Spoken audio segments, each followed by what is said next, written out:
Alors, on considère l'exercice suivant. D'accord?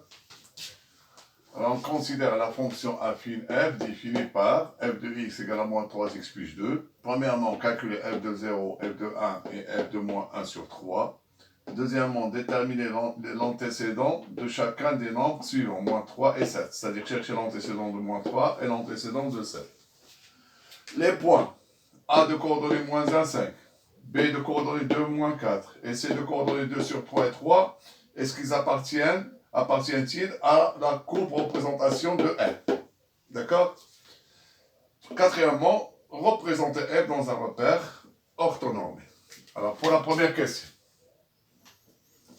Alors, on va calculer f de 0. Donc, déjà, on sait que f de 0, si on remplace x par 0, ça nous donne ici directement 2. Sinon, j'applique la formule. F de 0 égale à moins 3 fois 0 plus 2 égale à quoi? Moins 3 fois 0, c'est 0. Donc, ça reste que 2. Donc, f de 0, c'est 2.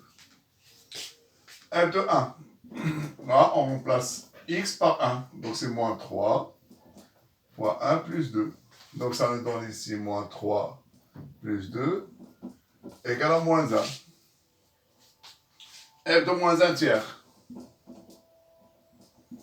Moins 3 fois moins 1 sur 3 plus 2.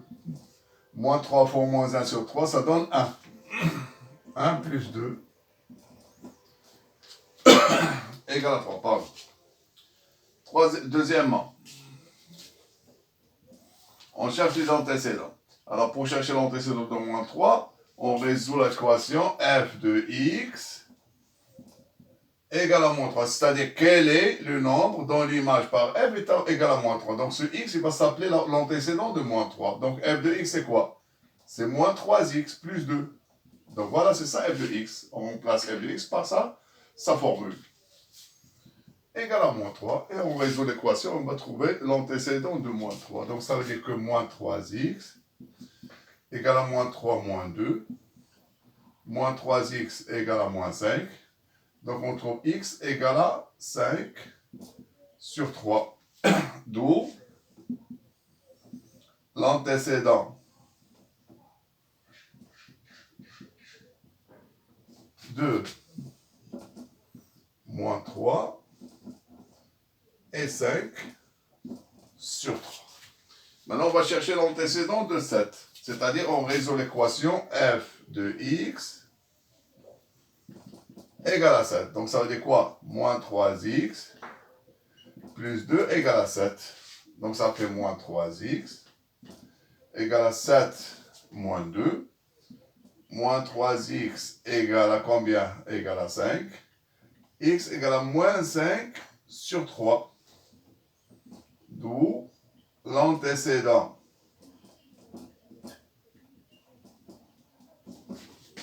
de 7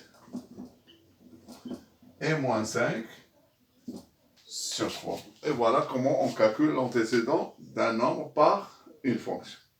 Maintenant, troisième question.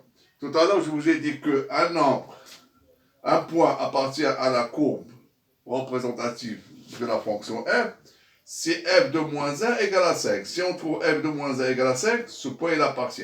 Si on trouve f de 2 égale à moins 4, le point B appartient. Si on trouve f de 2 sur 3 égale à 3, donc le point appartient. Donc il faut vérifier. On va calculer. Alors, troisièmement, alors pour le point A c'est coordonné sans quoi? Sans moins 1 et 5. Donc on va calculer f de moins 1 égale à moins 3 fois moins 1 plus 2. D'accord? Moins 3 parce que la fonction c'est moins 3x plus 2. Donc égale, moins 3 fois ça fait 3 plus 2 égale à 5. On a bien trouvé ici 5. Donc, A de coordonnées moins 1, 5, on dit il appartient à CF. La représentation graphique, ça se note CF. Pour le point B, c'est coordonné sans quoi? Le point B, c'est coordonné sans 2 et moins 4. Donc, on va calculer f de 2 égale à moins 3 fois 2 plus 2 égale à moins 6 plus 2 égale à combien? À moins 4. Donc là aussi, on a trouvé moins 4. Donc, le point B appartient, de coordonnées 2, moins 4, appartient à CF. D'accord? Alors maintenant, on va vérifier pour C. C de coordonnées 2 sur 3. 3. Donc on va calculer F de 2 sur 3 égale à moins 3 fois 2 sur 3 plus 2. On simplifie le 3 avec le 3, il reste quoi ici? Il reste moins 2. Moins 2 plus 2, ça fait combien? C'est 0. Mais ici, on a trouvé que 0, il est différent de 3. Donc, le point C, de coordonnées 2, 3, 2 sur 3 et 3, n'appartient pas à CF. Et voilà comment on vérifie est-ce que les points ils appartiennent ou bien n'appartiennent pas à la courbe d'une fonction affine. Alors maintenant, on va continuer. On va répondre à la question 4, c'est-à-dire la représentation graphique de la fonction f. Alors déjà, on a vu que le point A appartient à la représentation graphique et le point B appartient à la représentation graphique. Donc, la représentation graphique de la fonction f, c'est une droite qui va passer par ces deux points. Puisque ces deux points, ils appartiennent, donc déjà, on a deux points par lesquels il va passer cette droite. Donc, on va placer le point A de coordonnées moins 1, 5, moins 1, 5. Je monte comme ça jusqu'au 5.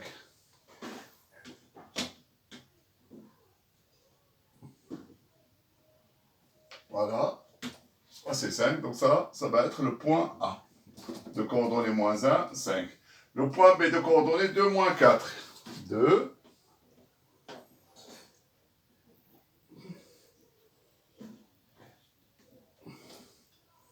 Moins 4.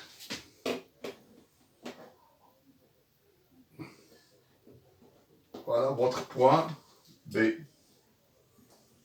Maintenant, il suffit de tracer la droite qui passe par A et par B.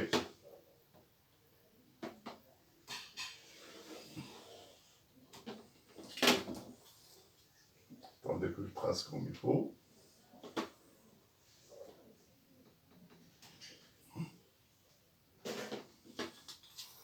Et ça, c'est la représentation graphique de la fonction f. Elle passe par le point A de coordonnées moins 1, 5 et par le point B de coordonnées 2 et moins 4. D'accord? Voilà la représentation graphique de la fonction